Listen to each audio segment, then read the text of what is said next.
Now, if we're going to hit net zero by 2050, renewable energy generation is of absolute fundamental importance. Over the next hour or so, we are going to take a closer look at the shift towards renewable energy sources. We're going to begin with international lessons in renewables and New Zealand's emerging hydrogen supply chain. This is supported by Jacobs, so please welcome Jacobs' APAC Geographic Leader for New Energy and Advisory, Neil D'Souza.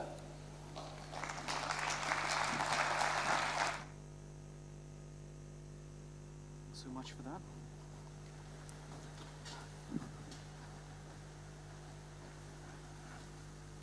So good morning to everyone. Kia ora. So I've flown in from Singapore for this event. It's actually my first event in New Zealand. I've never actually participated in a conference, and I'm glad it's at this one. It's a wonderful city, and it's a beautiful convention center. So I basically head the energy advisory business for Jacobs for the APAC region. And what I'm going to be talking about today is the hydrogen economy and essentially the kind of funding and the regulations that are being driven outside of New Zealand, in jurisdictions such as the US and Europe and Japan. I'll just talk about these three and what the implications might be in the New Zealand context. So before I start, I just want to talk about Jacobs, so just brief. Essentially, we are a very large organization, so I've been with the firm for as long as this convention center has been open. I think it was October 2022.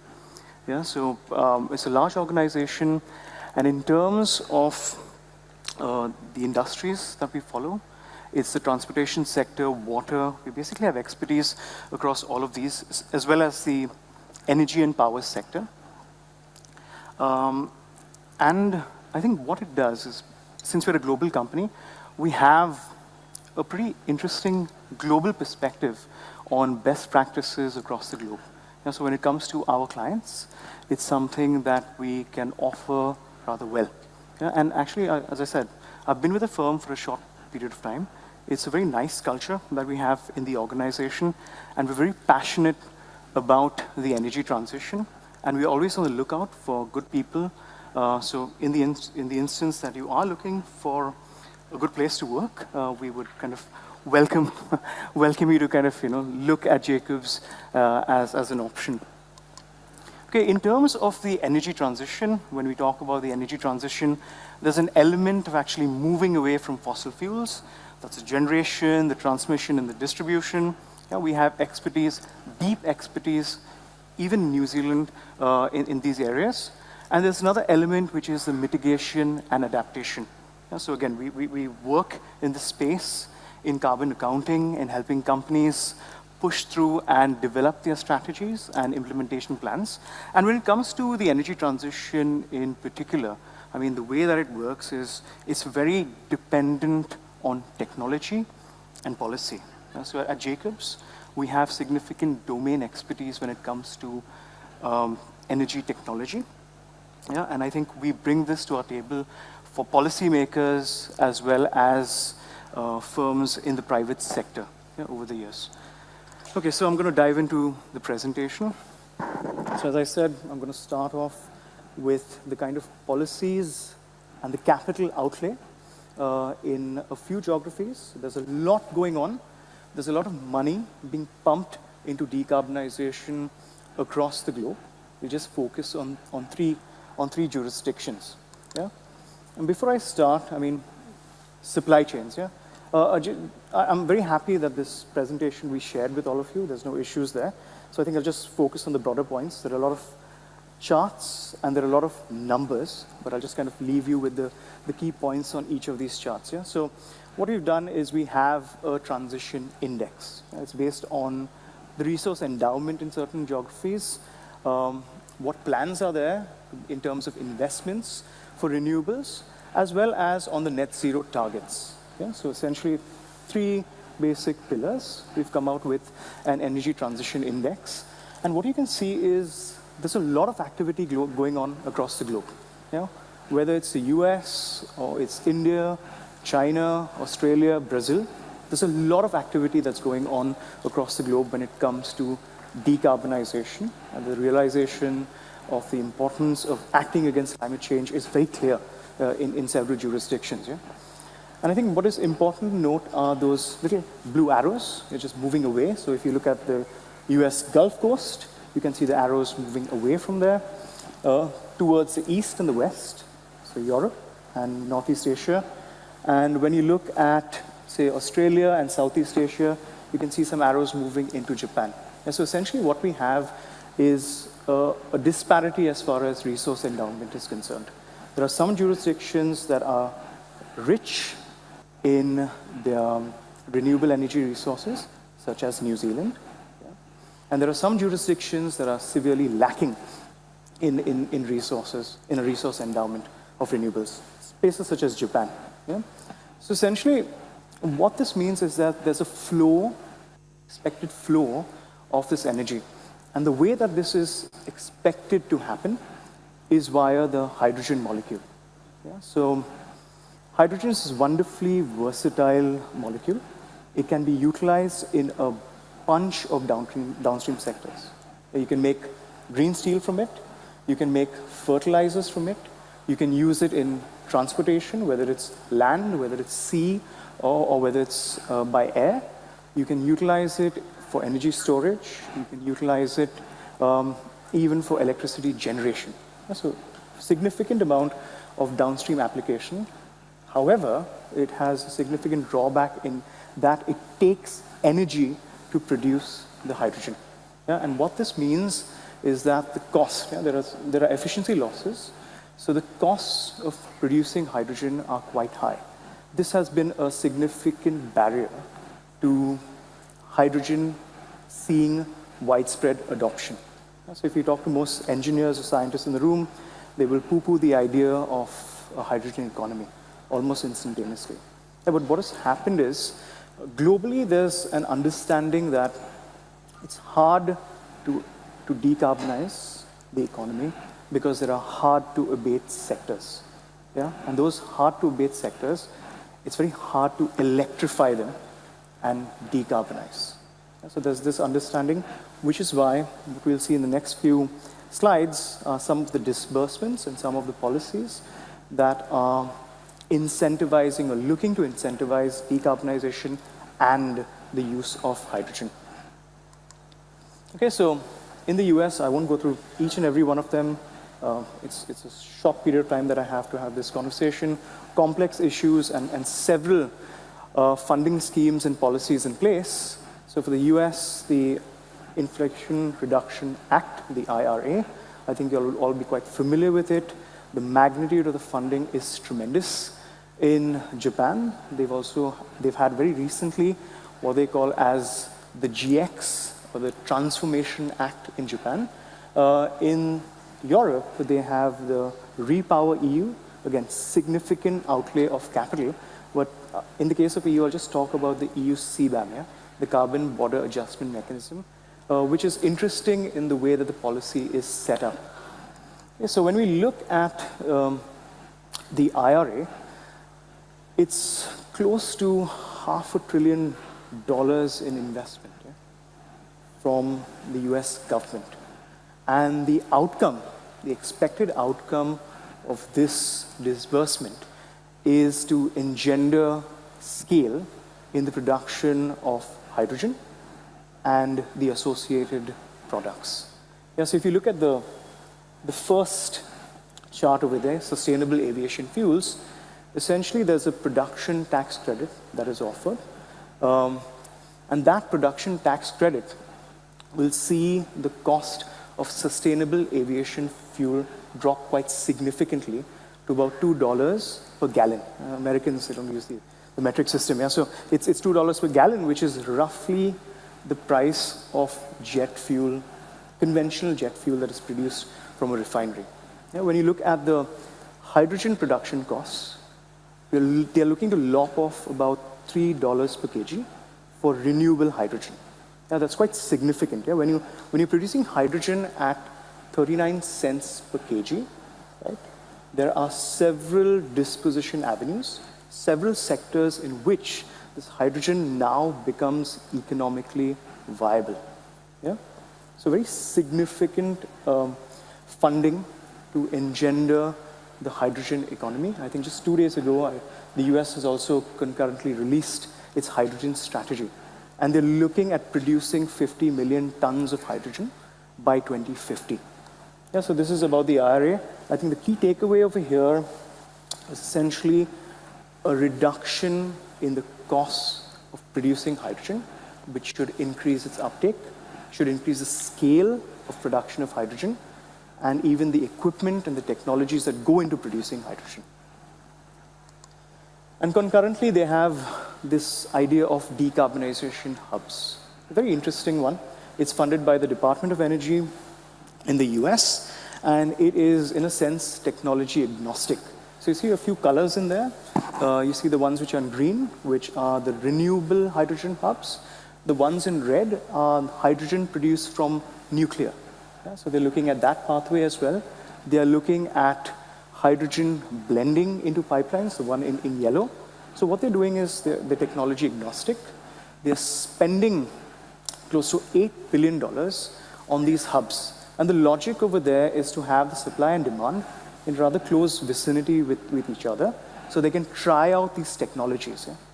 So it's a very interesting idea. It kind of goes very well with the IRA. So this is the US. Again, key point, lots of funding, expectations that the costs are going to be driven down quite significantly. With the IRA funding in the US, the costs are almost instantaneously decreased. Yeah? That's the point there. And the hope is that will engender change over time. So coming to Europe, I mean, I'm kind of changing tact over here rather than talking about the amount of money that has been put forth for decarbonization as well as hydrogen. I'm talking about the CBAM. Yeah? So it's an interesting idea. So the logic over here is that if you are a producer of aluminum, or steel, or if you're doing cement, electricity, or even hydrogen, you are faced with the EU ETS. That's one of the highest carbon prices in the world. So essentially, you are at a disadvantage compared with other importers or rather exporters of these products into the European Union. So the way that the European Union is dealing with this is to say, okay, if you're exporting into my country in any of these sectors, you need to ensure that you're facing the same carbon price. Yeah, so this whole idea of embodied emissions, it's a novel way of thinking of carbon leakage, and this is something that is going to be enforced in 2026.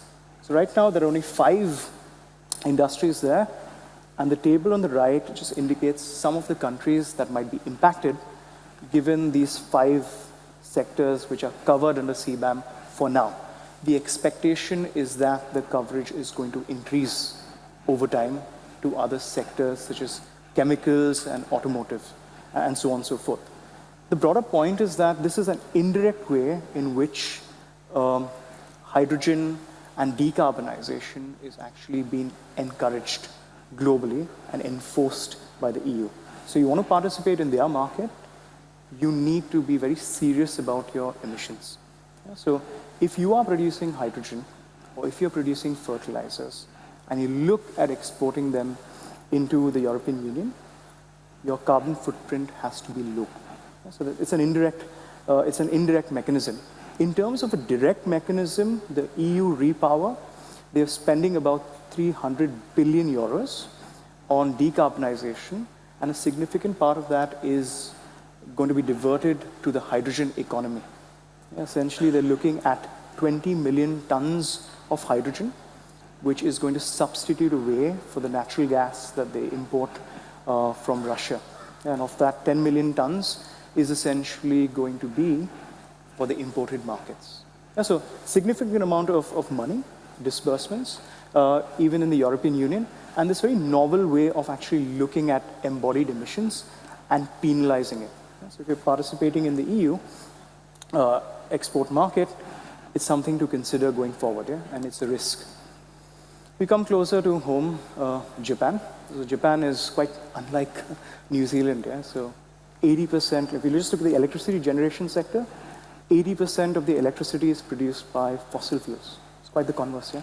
In the case of New Zealand, where you have 80% of your electricity being supplied by renewables such as hydro and geothermal. So Japan has started a bit late, but they've tried to power on. They have a whole range of plans. It started off with a green growth strategy. They have an strategic energy plan. I think the most pertinent over there is the green transformation, the GX. And I think the number at the top of the screen in terms of the trillions of yen that they're actually going to be putting out there in terms of supporting decarbonization, that is quite significant. Yeah? 150 trillion Japanese yen over 10 years.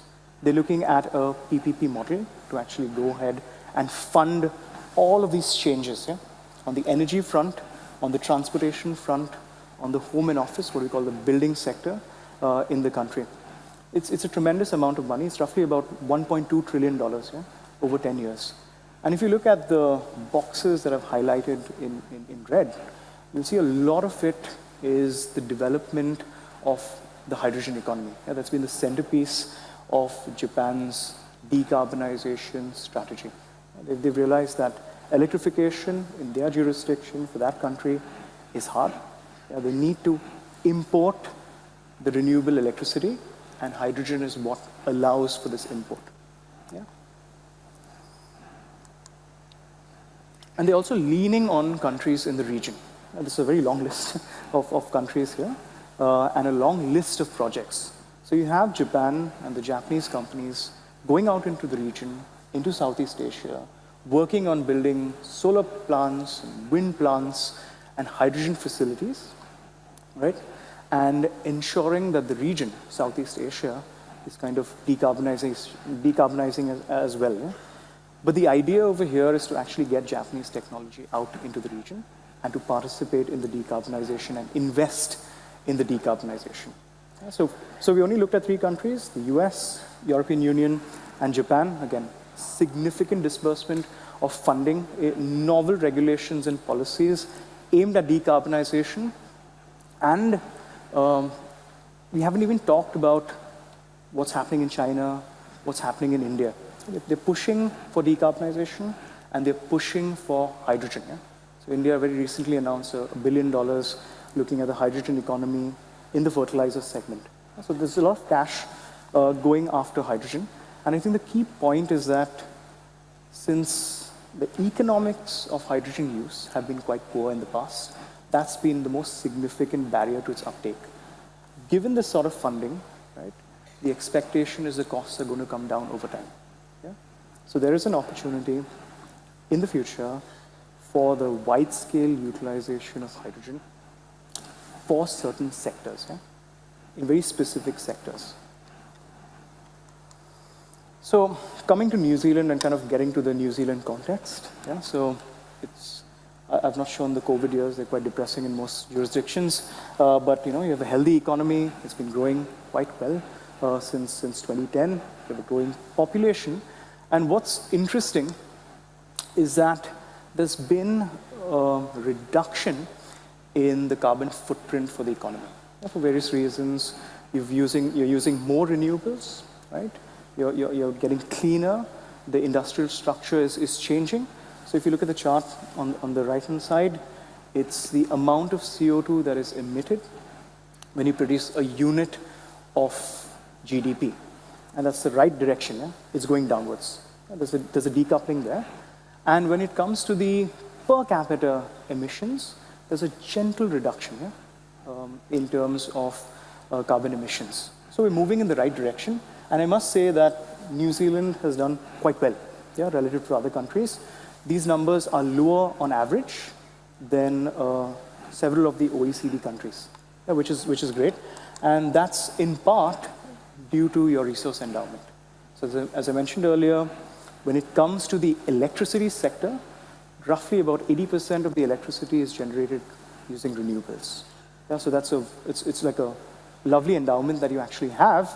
And if you look at the intensity, the carbon intensity of electricity generation, you see that you're doing really well relative to, say, Singapore, where we are highly dependent on natural gas for electricity generation, or Australia, which is very dependent on its coal. Yeah? So New Zealand has done very well. It's not as good as a place like Norway, yeah, which has a lot more hydro, but it's pretty world-class. Yeah?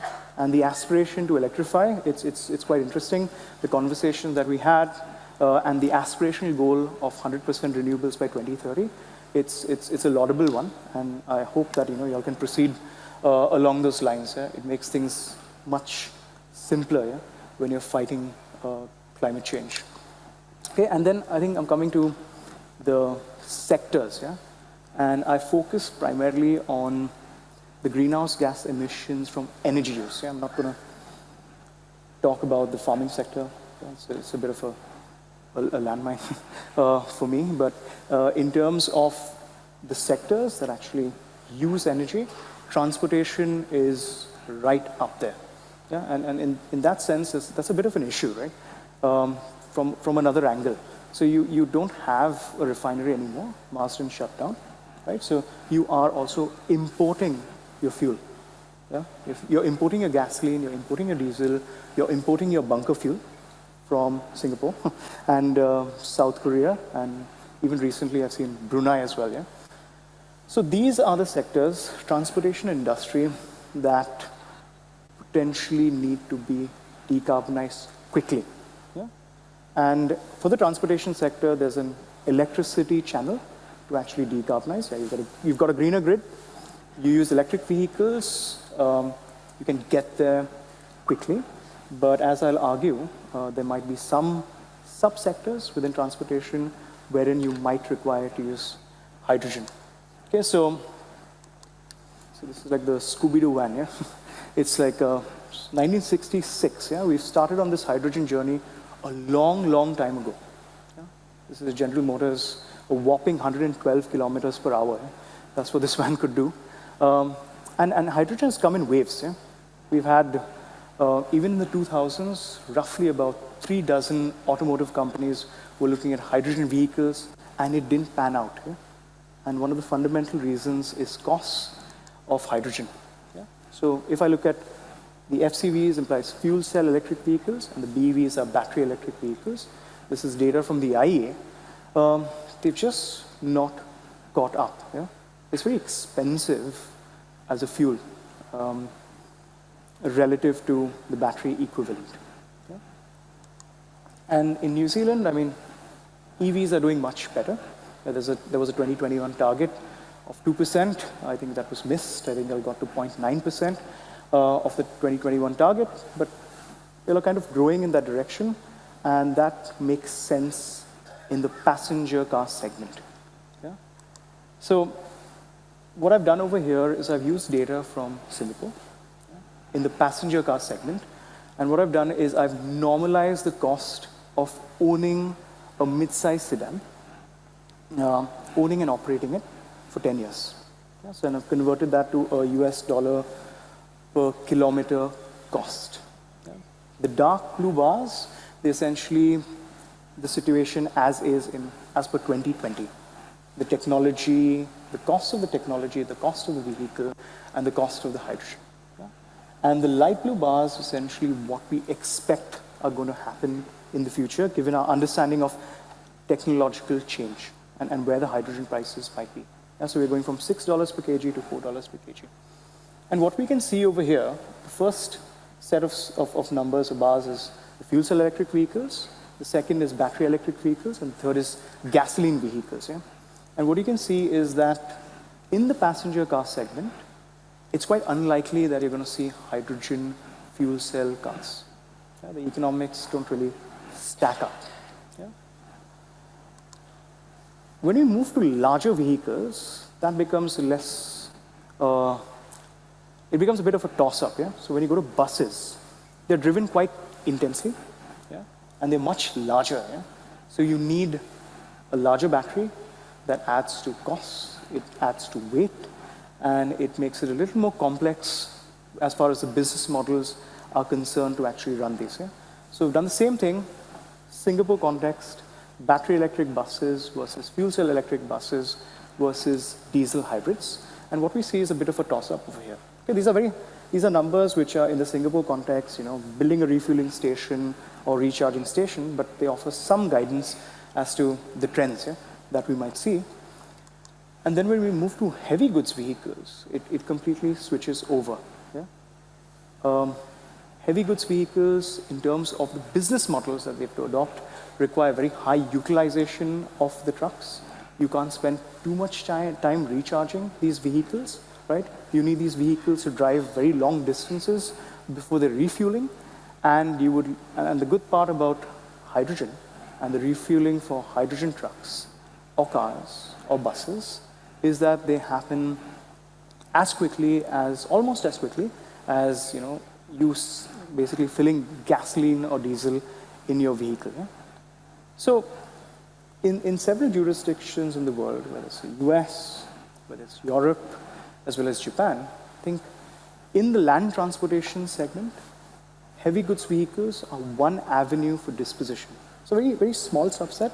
I think you'll have close to 230,000 trucks in New Zealand. The statistics say it's about 4% of the fleet, but 25% of the emissions. So if you can tackle that quickly, you can drop your emissions quite quickly in this particular sector, especially the land transportation, which has been an issue. And as I mentioned before, there's an energy security angle to this. If you can reduce your diesel imports, that's a good thing. And before I head off to kind of conclude, there's another avenue to get hydrogen into your vehicles. These are basically what are called as e-fuels. Essentially, what you need to do is you need to have low carbon hydrogen, you need to have carbon dioxide, you put the two together, and you can make a slew of refinery equivalent products. So you can get your e-gasoline, you can have your e-diesel, and you can have your e-jet, or synthetic jet, or what people call as sustainable aviation fuel. Okay, so it's an interesting way. Again, the challenge has been that it's been too expensive. So if you have these e-products, you don't need to change over any of your infrastructure. You don't need to change over your cars or your trucks or your jet fuel engines. You just use them as is. That takes a lot of burden in creating and investing in new infrastructure. So that's the reason why some companies in some countries are still quite interested in e-fuels.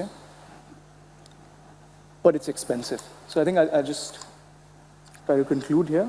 So a lot of capital, a lot of regulations outside of New Zealand are being instituted to incentivize decarbonization, and there are spillovers into hydrogen. This implies that we will see novel technologies being developed, and the hope is that there will be a reduction in the cost of producing and utilizing hydrogen. So we spoke about the transportation sector, land transportation sector. For smaller vehicles, batteries seem to be the way to go. We're seeing that across a whole host of countries.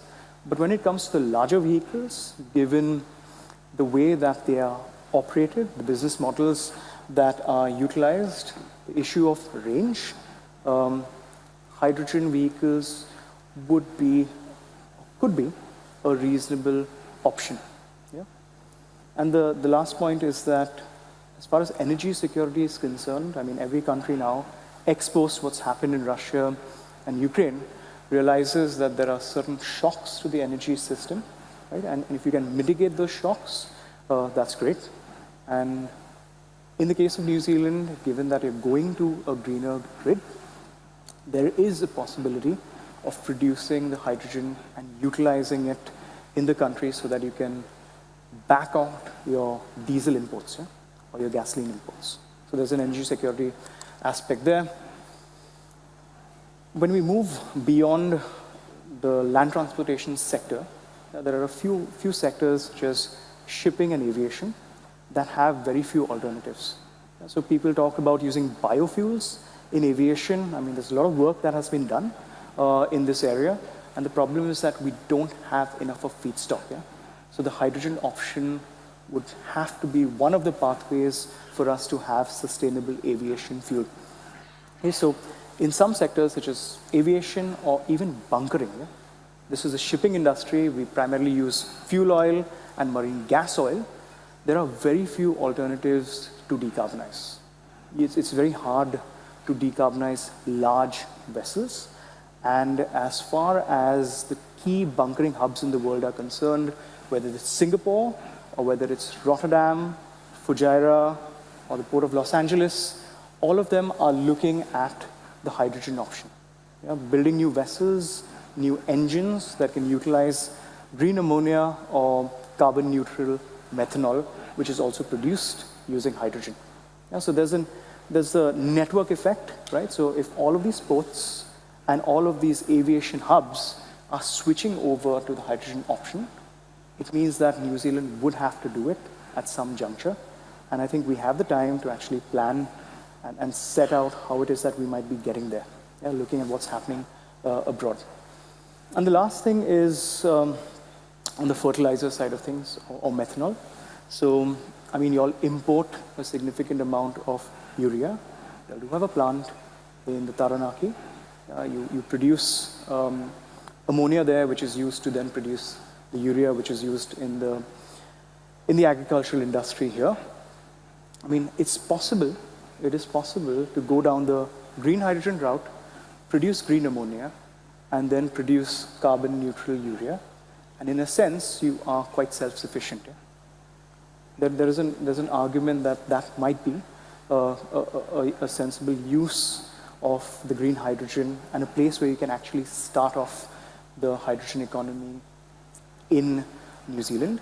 And it's quite symmetric with the New Zealand brand. Yeah? So when we're in Singapore and when we look at the imports from New Zealand, whether it's fruits and vegetables and dairy products, we tend to pay a little bit more. Yeah?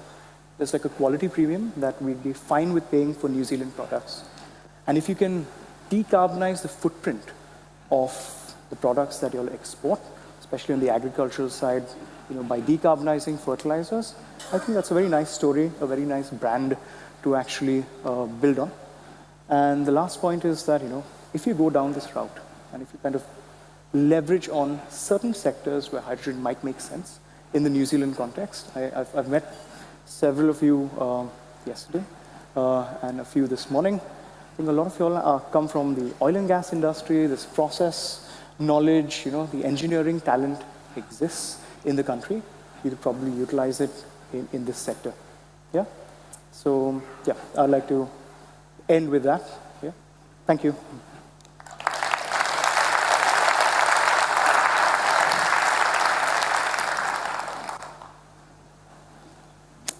Thank you, Neil. That was very, very interesting. Cheers. And thank you for being here. I know you've travelled a long way. I mean, people look at the opportunity and promise of hydrogen with a great deal of optimism. I mean, at a time of significant pessimism when it comes to our energy future or our current energy status, I think a lot of people look at hydrogen and think, what, that could be one of the biggest things to help us achieve our net zero goals. But how do we ensure that all of the risks of hydrogen are properly understood before we undertake a large-scale shift towards hydrogen energy? So essentially what people are doing in other jurisdictions is starting out pilot projects. We have these smaller projects, 10 megawatts, 20 megawatts. You kind of decide on a sector, as I mentioned before, and trying to push through and try to see what the challenges might be, whether it's safety, whether it's the engineering side of things, OPEX and OPEX costs, which are quite uncertain sometimes, and just even something as simple as choosing the right kind of electrolyzer manufacturers and OEMs. So you start that out with pilots. Yeah? We're doing that in Singapore for a company called City Gas. So they want to get rid of their steam methane reformer, which produces hydrogen, which feeds into the piping network, and they want to get into utilization of green hydrogen. So the pilots are actually going on. I mean, the decarbonization hubs that I mentioned from the Department of Energy are designed essentially for that. You start small, you test it out, and then you learn, and then over time you can actually scale up. How significant are the safety concerns? See, it's not like we're not used to using hydrogen. Yeah. So about 80 million tons or so is the utilization of pure hydrogen, right? And maybe 120 million tons when you add up the mixture of gases. So the refinery complex, the fertilizer complex, the petrochemical complex, in several jurisdictions, I mean, you have Methanex here, yeah? So we know how to handle hydrogen. We know what are the safety considerations. Of course, we have to tweak them. But the thing is that a lot of this work is going on across the globe. So lessons can be learned quite quickly. So for instance, in the UK, they're running hydrogen bus trials. And over there, they need to understand whether or not a hydrogen bus, when it passes through a tunnel, and in the event of an explosion, what might actually happen to the integrity of the structural integrity of the tunnel. So there's work going on, there are actual trials going on, and I think the learning from elsewhere can be quite instructive to get you up the ladder quite quickly in terms of managing safety and the risks. A question here from our audience. How will the weight and energy cost to transport issue be resolved in terms of a hydrogen export economy? So that's a difficult one, yeah. So the problem with hydrogen, as several of you all know in the audience, is the gravimetric density is awesome, yeah, but the volumetric density sucks. Yeah? So the idea is not to move it. Yeah? So you try to utilize the hydrogen in situ as much as possible, and then whatever's left over you can look to export. Now, what will engender the use of this seaborne market akin to LNG? It would require a lot of support from the side of the sinks, the European Union, Japan, Korea, and Singapore. So they need to come in and say, look, we need to decarbonize certain sectors. We are renewable energy disadvantaged, right? And by virtue of this, we would need to import, which means higher costs. And those incentives have to be in place as well on the other side. Right. So how do you see New Zealand's future or potential future as a hydrogen exporter? So, I mean, it all comes down to the costs, yeah? And you, of course, have Australia next door with very significant plans and a strategy going forward. So in terms of the cost structure over here, I think it should be quite comparable. Like in the case of Australia, you can actually build out a solar facility in the middle of the desert, but then you actually have to move it out, yeah? And that's again where the transportation costs come in. But in the case of New Zealand, I mean, if you are getting to a point where the grid is green, almost 100%, there is a possibility of being able to site the electrolyzers in a very reasonable location for export, which cuts away some of that cost. And I was just having a discussion yesterday. So I think New Zealand there's a move to actually export product from New Zealand to Australia. I mean, that just tells you that in terms of competitiveness, it's pretty good, right? There's an anecdote there which says that we can be quite competitive, but I think what's also important is a policy, a roadmap, a proper structure, and I think we are awaiting one very soon in New Zealand. I think we need to have that structure in place such that there is certainty as to where the industry is headed and what the government support might be. Another question from our audience. How do you foresee the New Zealand and Japan signed hydrogen agreement coming to fruition, given the substantial investment Japan has to make? So the Japanese are out there investing in several jurisdictions. They've gone out to Chile, they've gone out to New Zealand, Australia, ADNOC in the Middle East, Saudi Aramco. So the point is that Japan needs to decarbonize. They need every single molecule of hydrogen that they can get at a reasonable price. So it's not. You've seen the amount of the budget that they actually have, right, for the GX transformation. So they would need to get out there and invest. So they're a pretty stable investor in terms of what we have seen in other jurisdictions. They're going out to the US Gulf Coast, investing there. Of course, it's a lot more sensible to do that now. But in time, I think they would also need a portfolio approach. I think the Ukraine-Russia war made that very clear, that you need a portfolio approach, and then New Zealand would be a very stable, friendly partner here. So Well, look, thank you so much for sharing your expertise for us. I really appreciate it. Join me in thanking Neil D'Souza. Thank you. Thanks, man. Well done.